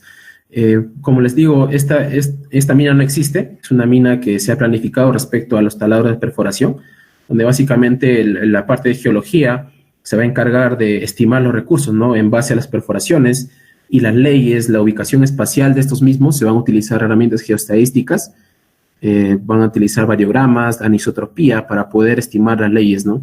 Tal vez si es que esta mina es de cobre, han utilizado inverso a la distancia, o tal vez se utiliza lo que viene a ser el kriging, ¿no? Y si fuera oro, tal vez se utilizan kriging por indicadores, ¿no? Pero básicamente el proyecto inicia ya teniendo los recursos, una vez que Geología nos ha entregado los recursos minerales. A propósito, creo que mañana, el día viernes 8, se va a desarrollar un webinar a las 4 de la tarde, no tengo bien la hora, creo que es a las 4 de la tarde, de una persona que se encarga de estimar recursos. Sería muy importante para que puedan entender una parte de esto, ¿no? No lo voy a explicar ahora, pero es bueno que sepan. Bueno, ya tenemos los recursos y básicamente tenemos que desarrollar, ¿no? Al directorio tenemos que presentarles cuántos recursos tenemos y cuántos estos pueden pasar a reservas, ¿no? Según el código York, los únicos que pueden pasar a reservas minerales son los recursos medidos indicados, ¿no? Los inferidos no, por no tener por tener una mayor incertidumbre, por así decirlo. Pero por ser un estudio conceptual donde las perforaciones son muy pocas, vale la pena utilizar los recursos inferidos en el estudio. El código SIM de Canadá te permite hacer eso, te permite utilizar para un estudio conceptual, tomar los inferidos, y vamos a usar eso, ¿no? Pero una vez que ya pasemos a un estudio de factibilidad, ya no podemos tomar los inferidos, ¿no? Porque este proyecto tiene que ser rentable y un banco no te va a poder financiar los recursos inferidos, ¿no? Solamente los medidos indicados, tus reservas, por así decirlo. Básicamente al directorio le presentamos los recursos medidos, indicados, inferidos, con sus leyes equivalentes, perdón, y los finos que vamos a obtener por año, ¿no? Y todo esto de acá son los recursos. Básicamente la primera tabla son los recursos, la segunda tabla son las reservas, donde básicamente se va algunos bloques de mineral no van a poder ser extraídos porque por diferentes motivos, ¿no? Son muy profundos, no son rentables, o tal vez no tienen, la ley es muy baja, están por debajo del cutoff. y no se van a poder extraer, ¿no? Esto de acá es una tabla que se le presenta al directorio. Luego de eso se desarrollan, en la imagen ustedes pueden ver colores, lo de color rojo son los recursos medidos, lo color azul son los recursos indicados y los verdes son los inferidos, ¿no? Las líneas negras representan las fases, los pixels generados en esta mina, donde básicamente va a ser la secuencia, ¿no? La secuencia de minado del proyecto. ¿Cómo obtenemos esto de acá? ¿Cómo obtenemos este tajo? Lo obtenemos con el algoritmo WIDDLE, ¿no? Existen diferentes empresas de software que te permiten hacer esto, ¿no? Hay un software que se llama WIDDLE, el MPV Scheduler, el Hexagon tiene su propio sistema, Vulkan también. En este caso, el algoritmo que usan es similar, es el mismo en casi todos, donde se va a generar bits anidados, en este caso los bit shells, utilizando el algoritmo Les-Grossman, donde es una programación dinámica que te va a indicar qué bloques son rentables sacar, ¿no? A esto de acá, para generar los bits, se utiliza el algoritmo Les-Grossman, como les comenté, y se utilizan datos económicos, ¿no? Para generar bits pequeños. En este caso, se utiliza un revenue factor para poder generar bits anidados. Van a variar el precio LOM, se varía respecto a lo que tú quieras, tal vez 1% o 2%, y esto se va a generar bits pequeños, ¿no? En la tabla que ustedes pueden en la parte derecha, ven bits anidados. El bit número 1 se genera con un factor de un 11% del cobre, ¿no? Te va a generar un valor presente neto de $37 millones, y así sucesivamente, ¿no? Una vez que tienes esta tabla, en este caso es una tabla de 100 bits, no, de 90 bits, perdón, vamos a elegir el bit final, ¿no? En este caso nosotros vamos a elegir el bit número 18, que tiene un 28% de factor, ¿no? A esto se le hace un análisis de sensibilidad, especificaciones de usuario. Tal vez quieras que tu mina tenga, tal vez las bases de los conos, de los tajos sean de 60 metros para que pueda entrar una excavadora o una pala, perdón. Si quieres que entren más palas en cada fase, tienes que incrementar el tamaño de las bases. Esas son especificaciones de usuario, ¿no? Tal vez la zona, tu ángulo interrampa tiene que ser mayor a la pronosticada. El talud, el BFA de tu pit tiene que ser menor a 70 grados o mayor, va a depender, como les digo, de especificaciones, ¿no? Geomecánicas y de seguridad, básicamente. Luego determina las fases y el pit final, ¿no? Esto mediante el algoritmo WIDDLE, y luego se genera un plan minero preliminar, en este caso, un plan LOM, y luego se utiliza una sensibilidad, ¿no? Que durante el proyecto de esta presentación vamos a ver cada una de ellas, ¿no? Esta tabla que ustedes pueden ver en pantalla solo es una tabla que te menciona básicamente cuántos pits está generando el MPV, cuánto mineral vas a sacar y cuánto desmonte. Esto de acá se transporta en esta imagen que ustedes pueden ver, es el PID IP. Es una imagen, generalmente lo que te dice la literatura minera es que para esta tabla te va a ayudar para seleccionar tu pit final y tus fases.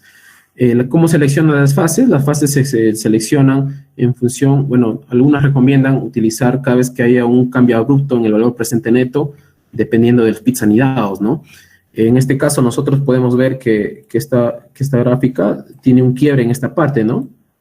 Esta puede ser una fase, tal vez, eso va a depender, como les menciono, del planeador, ¿no? Si nosotros tenemos una capacidad de planta determinada y queremos operar, y nuestra fase, en este caso nuestra fase no cumple esas expectativas, o sea, tu fase va a durar menos de un año, está un poco, tal vez el planeador diga que no, que tenga que cada fase al menos durar 2 años o 3 años, ¿no? Si la mina es grande. Como les digo, estas son metodologías que ya depende del usuario, ¿no? Quién va a usarlo. En este caso, la gráfica no te representa muy bien los quiebres, entonces lo que vamos a hacer en este caso es ir a juicio de expertos, cómo se puede utilizar las fases. En este caso, las fases que hemos generado son 10, ¿no? Esto debido a que queremos que nuestras fases duran cada 3 años y la gráfica no te impide eso, ¿no? Cada 3 años y nos brinda básicamente cuánto mineral vamos a sacar y cuánto desmonte, el stripping ratio y las leyes, ¿no?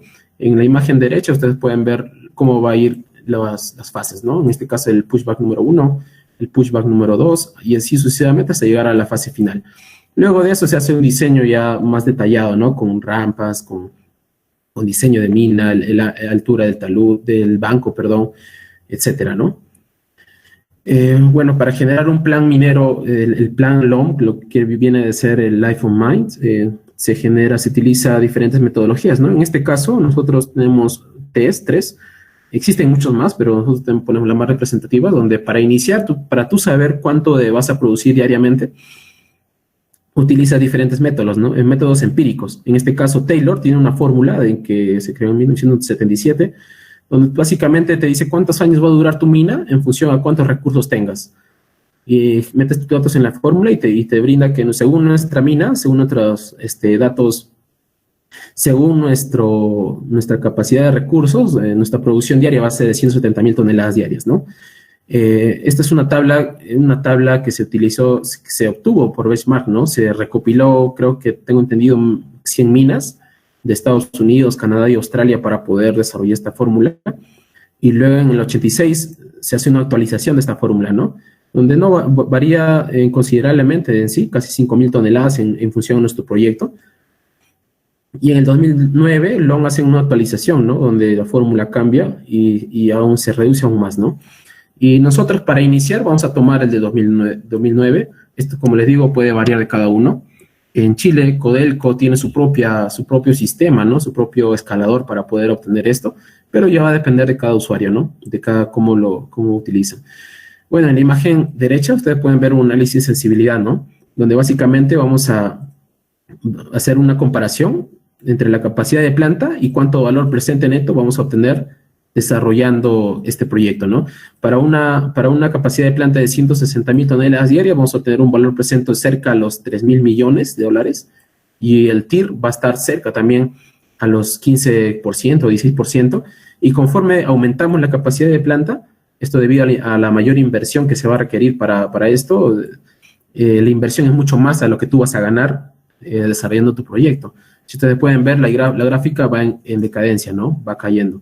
Esta gráfica generalmente es una campana donde tú eliges el óptimo, ¿no? El punto mayor. En este caso, nosotros no la chuntamos, o sea, la capacidad de planta que recomendable para nosotros era 160,000 toneladas diarias. Esto puede variar, como les menciono, es un estudio conceptual, pero para un estudio de factibilidad puede variar. Puede tal vez incrementarse la capacidad de planta, puede disminuir, va a depender de las condiciones que se encuentren en un futuro, ¿no? Como les mencioné, los costos que hemos obtenido para este tipo de proyectos, o sea, son estimados, no son reales, ¿no? Y esto tienen una incertidumbre muy grande, entonces pueden ocasionar grandes cambios en un futuro, ¿no? Este es un plan minero, básicamente te menciona cada año cuánto vamos a procesar en toneladas de mineral, el porcentaje de cobre, de oro, de cuánto desmonte vamos a sacar, y etcétera, ¿no? Básicamente en esta mina va a durar casi 52 años, y ese es el plan minero, ¿no? Es el plan que nosotros estamos obteniendo, ¿no? Pero si es que puede incrementarse, si es que la capacidad de planta incrementa, la cantidad de años va a disminuir, ¿no? Esto va a depender, como les menciono, de tus inputs iniciales, ¿no? Luego tenemos una relación de desmonte mineral, de cómo va a variar la ley de cobre equivalente en función a los años de la mina. Si ustedes pueden ver, la ley va bajando, baja en el transcurso de los años hasta el año 36, por así decirlo, y luego se incrementa, ¿no? Esto debido a que profundizando se encuentran las mayores leyes en este yacimiento, ¿no? Al inicio tratamos de obtener nuestro, por así decir, nuestro método es obtener las mejores leyes al inicio, ¿no? Para tener una mayor rentabilidad del NPV. Y, bueno, los que están profundos no se puede sacar, ¿no? Eso se pasa al final de año. Bueno, luego de esto hacemos un análisis de inversión. Este análisis de inversión ya le hemos explicado al inicio en la parte de estimación de costos de gestión de PMI. Ya no lo vamos a detallar muy bien, pero hemos elegido esta, ¿no? De una capacidad de 160,000 toneladas diarias, una inversión de 6,000 millones de dólares. Este es un estado de resultados. Todo lo que hemos hecho ahorita es un tema operativo, básicamente. Es un tema de que cómo va a ser la mina, cómo va a operarse, cuántos años, cuánto va a producir diariamente, etcétera. Pero esto de acá tiene que lo que le interesa a los dueños o a las personas interesadas en estos proyectos es cuánto van a ganar, cuánto dinero van a ganar. Para esto se hace un estudio económico, se hace un flujo de caja. En este caso, primero hacemos un estudio de resultados, que básicamente es la resta entre las ventas y los costos de cuánto vamos al año. No vamos a vender 2,400 millones de dólares y vamos a gastar tanto dinero, ¿no? se hace una utilidad bruta, esto se aplica a regalías respecto a cada mina, ¿no? Esto es en función a la operación, cuánto produces, el Estado te brinda esa fórmula, es la depreciación de los equipos, de la infraestructura, de los terrenos tal vez que tengas en la mina, luego tienes la utilidad antes de impuestos, luego se utiliza la participación laboral, ¿no? Que es del 8%, y el impuesto a la renta. El impuesto a la renta en el Perú es de 29.5%, y así sucesivamente, ¿no? Durante todos los años de la mina. Luego de esto se hace un flujo de caja proyectado, donde tenemos la utilidad neta después de impuestos, ¿no? Una vez que todos los impuestos se hayan ido y tengamos que puede hacer un flujo de caja proyectado, ¿no? La depreciación se devuelve. Esto es un tema ya de política de Estado, donde el Estado contablemente te retorna tu depreciación. Eso es bueno para las empresas, por eso que el Perú es un poco muy atractivo en tema de inversión. Los costos, bueno, hemos destinado un costo de cierre de mina de $0.5 la tonelada en función a cada año. Esto para destinarse, una vez que la mina cierre, tengamos una caja chica, un chanchito para poder proceder con el cierre de mina, ¿no? El capital inicial, que es el CAPEX, como le hemos indicado al inicio, mediante escaladores, hemos obtenido una inversión de $6.000 millones en costo de sostenimiento, ¿no? Lo que viene a ser el sustaining cost, para evitar que los riesgos, imaginemos que un año el cobre baje bastante, ¿no? Baje a precios nunca antes vistos, y para evitar eso de acá se apliquen contingencias, ¿no? No sé, tal vez había un terremoto o unas lluvias que produzcan daños. Para eso se tiene una caja chica, ¿no? O sea, hemos destinado el 3.5% del flujo de caja, de la utilidad neta después de impuestos, perdón, para este evento, ¿no? Y luego esto se divide cada año, ¿no? Desde el año 0 hasta el año 52, y se obtiene una inversión. Ahí utilizamos fórmulas de valor presente neto y tasa interna de retorno, y obtenemos una utilidad neta después de impuestos de casi $40.000 millones de dólares, una inversión de $100.000 millones. El costo de cierre de mina va a ser aproximadamente $2.000 millones. El CAPEX ya lo mencioné, y el sustaining cost, ¿no? Que va a ir a la mano de la par de la mina. Esto de acá te va a generar un valor presente neto de $2.900 millones de dólares, utilizando una tasa de descuento de 10%, ¿no? Esta tasa de descuento es sacada básicamente de los estudios contables, ¿no?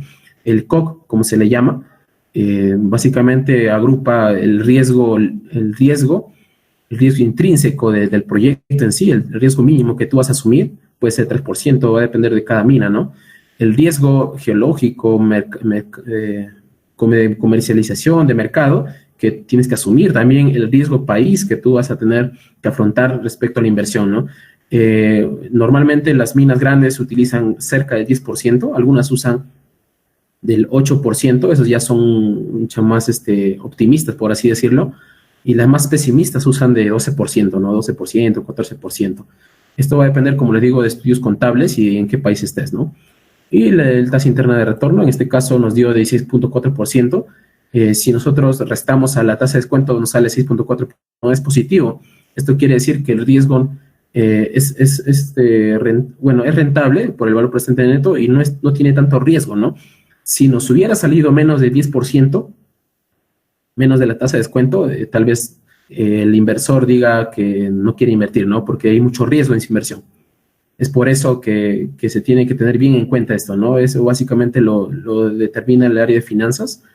Un IVAN de 0.48, que básicamente es la división entre el beneficio y el costo, el valor presente y el costo de inversión, perdón. Y un periodo de recuperación de capital, ¿no? Un payback de 5.4 años. Bueno, utilizamos herramientas, ¿no? Como el diagrama de Gantt, cómo se va a trabajar en este proyecto minero, ¿no? En este minero la mina se llama Rosalía, es proyectado en 10 fases y va a ser de cierre de mina, ¿no? El cierre de mina va a durar 7 años. Luego, ahí viene la parte importante que les mencioné del riesgo, donde se hace un análisis de sensibilidad del valor presente neto y del TIR, ¿no? Esto creo yo que es similar en casi todas las minas del Perú, donde básicamente la variable más sensible es el precio del cobre, ¿no? Donde básicamente tu proyecto depende del precio. Bueno, tal vez no del cobre, también sea del oro, del hierro, del zinc, ¿no? Es la variable más sensible de un proyecto. Luego siguen los costos de minado, costo de planta, el CAPEX, etcétera, ¿no? Pero el más sensible, la variable más sensible, por así decirlo, es el precio en nuestro proyecto, ¿no? Esto puede cambiar respecto a otros proyectos, ¿no? Bueno, o sea, si se hace un estudio de riesgos, en este caso se hizo un análisis estocástico donde existen diferentes software que te brindan el riesgo. Existe el Risk Simulator. Nosotros en este caso usamos el Crystal Ball. Básicamente introducimos distribuciones probabilísticas. En este caso, el precio de cobre, hemos introducido una variable normal. Para los costos de inversión, el CAPEX, etcétera, hemos introducido una distribución triangular, donde hicimos una corrida de 500.000 pruebas, ¿no? 500.000 pruebas, y esto te genera una campana de Gauss donde básicamente te indica el resultado final, que tienes un 81.6% de probabilidades de que tu valor presente neto sea mayor a cero, ¿no? O sea, quiere decir que tu proyecto sea rentable. Eso básicamente, si tu porcentaje de certeza es grande, 80%, tal vez esto sea atractivo para el inversor, ¿no? Y quiere invertir, pero si tu certeza fuera menos de 30% o 20%, la pensaría dos veces, ¿no? Diría que no es rentable, es muy riesgoso ese proyecto. Pero bueno, una herramienta que te ayuda a gestionar los riesgos es el FODA, como lo mencioné, las fortalezas. Utilizar las fortalezas para aprovechar tus oportunidades y mejorar, ¿no?, tus debilidades, ahí trabajar en qué es lo que tengas débiles enfrente a tus amenazas, ¿no? En este caso, el COVID es una amenaza, ¿no? Si eres débil o fuerte, va a depender de tu empresa, sobrevivirías, ¿no? Sobrevives en la industria minera. Bueno, eso básicamente es toda la presentación del día de hoy. Como les mencioné en la primera parte, fue una introducción al PMI, qué es lo que se hace en el PMI, cuáles son las pautas, las recetas que te indican que debes seguir, y si eso se acopla a tu proyecto, bien por ti, ¿no? Lo puedes usar, lo puedes utilizar para poder desarrollar un proyecto de la mejor manera. La segunda parte fue un caso práctico, un proyecto de inversión minero. Básicamente, el objetivo, como les mencioné, fue dar en base a un estudio de factibilidad, ¿no? Si es rentable, lo demostramos que sí, se puede dar, ¿no? Y bueno, con eso concluye mi parte de la presentación. No sé si tienen algunas consultas. Sí, ingeniero. Comenzamos ahora con la ronda de preguntas. La primera pregunta es, ¿cuáles son los requisitos para certificarme como PMP y qué procedimiento debo seguir? Ok. Bueno, eso lo comentamos en la primera parte de la presentación, pero con gusto lo replico. Para certificarte como PMP, en un inicio primero tienes que tener experiencia desarrollando proyectos.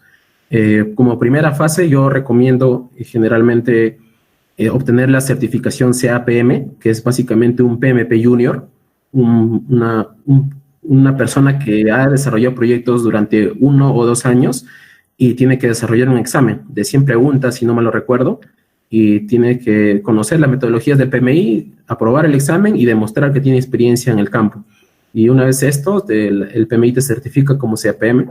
Si tienes más experiencia de 3 años a 4 años o 5 años dirigiendo proyectos, y tienes que desarrollar otro examen, un examen de mayor dificultad y mayor número de preguntas, tengo entendido que son 300 preguntas o 200, que es para el PMP, ¿no? Si lo apruebas, tienes que pagar el examen, tienes que llevar unos cursos que te brinda el PMI, perdón, y aprobarlos, y una vez que los has aprobado y demuestras que tienes experiencia desarrollando proyectos, puedes certificarte, ¿no? Ok, ingeniero. Nuestra segunda pregunta es, ¿cómo influyen los stakeholders en un proyecto minero? Ok, viéndolo de un enfoque de PMI, los stakeholders básicamente son los que ponen el dinero, ¿no? Si tu proyecto puede ser cualquier tipo de proyecto, bueno, vamos a enfocarnos en este caso minero, es rentable, o sea, si es que el proyecto es jugoso, por así decirlo, para el stakeholder, lo va a hacer, ¿no? Pongamos un caso, ¿no? Por ejemplo, Tía María, ¿no? Tía María fue rentable en su momento, es rentable hasta el momento del día de hoy, por el tema que se va a usar lixiviación, tengo entendido, no va a haber una presa relave, no va a haber concentradora, es mucho más barata, por así decirlo, y va a tener una rentabilidad grande. Para los stakeholders es muy importante, entonces ellos van a hacer lo posible para que el proyecto siga, ¿no? Pero puede haber otro caso donde las personas, en Tía María no salió por el tema social, ¿no? Y los inversores digan que si yo invierto para que en 2 o 3 años cierren mi mina, esto es un gran riesgo, ¿no? Y esto puede ser una gran influencia para el stakeholder en invertir, ¿no? Como les mencioné, los stakeholders están en el área de interesados, tal vez no van a tener una participación directa en el proyecto, pero sí una indirecta, ¿no? Donde van a poner la inversión, van a poner el dinero para desarrollar y donde se tiene que tener bastante, por así decirlo, confianza y relación, ¿no? Sí, nuestra última pregunta por parte de los asistentes es, ¿cómo se podría implementar tableros de control o dashboards para el control de proyectos? ¿Y cómo es que lo hacen en Cerro Verde? Ya, bueno, existen diferentes métodos para poder controlar los proyectos, ¿no? Los dashboards, existen metodologías, ¿no? Tal vez conozcan la metodología Canvas, donde generalmente tú tienes que primero encontrar los problemas, o sea, cómo quieres optimizar algo, tienes una pizarra, tienes que optimizar algo, tienes que primero enfocarte en algo. Básicamente la ideología es la misma de Pareto, de Gárama de Pescado, los dashboards, todo esto se implementa respecto a los problemas, ¿no? Y tienes que enfocarte a solucionarlos. También existen tablas para poder los costos, los dashboards, las tablas. Esto básicamente lo hacemos en Excel, pero existen softwares especializables que son el Primavera, el MS Project, que te ayudan a eso, ¿no? Implementarlo, bueno, no tratamos de descubrir la pólvora, ya está creada, así que solamente usamos las herramientas que ya te menciona el PMI, ¿no? Lo que ya comenté en un inicio, para un tema de controlar los proyectos, la producción, los costos y los riesgos, ¿no? Sí, hay una última consulta por parte de uno de nuestros asistentes, es, dentro de la estructura de una empresa, ¿cómo se deben enfocar los riesgos? Dentro de una empresa, bueno, los riesgos, como lo comenté en un inicio, está en todos lados, ¿no? Entonces, una empresa tiene que gestionar esos riesgos en función a su política. La política de una empresa te va a identificar a qué caminos está desarrollándose, entonces tienes que enfocarte en los riesgos que vas a enfrentarlos al desarrollar esa política, ¿no? En este caso, por ejemplo, ¿no? Un ejemplo así sencillo, si tu mina, un ejemplo caso de coronavirus, ¿ya? Las minas que tienen así, por así decirlo, un aislamiento natural, las que están no sé, en el centro del país, en las zonas desérticas, tienen un mejor control porque no tienen, o sea, no tienen una interacción con la población infectada, por así decirlo, pero hay minas que están cercas a ciudades, ¿no? En este caso, por ejemplo, un ejemplo es Condestable, ¿no? Condestable está muy cerquita a su ciudad y esto puede generar un problema, ¿no? Un riesgo, donde va a depender de la política, ¿no? La empresa decidió que la mayoría de sus administrativos ingresen de la ciudad de Mala, en este caso, a la mina y en este caso no había riesgo, ¿no? Porque normal puedes entrar y trabajar, pero apareció este nuevo riesgo, como les menciono, de la infección, la contaminación, y esto genera tal vez un cambio de política, ¿no? La empresa tiene que obtener o aplicar ciertos métodos para poder aplacar esto, ¿no? Ok, ingeniero. Muchas gracias por absolver las dudas de nuestros asistentes.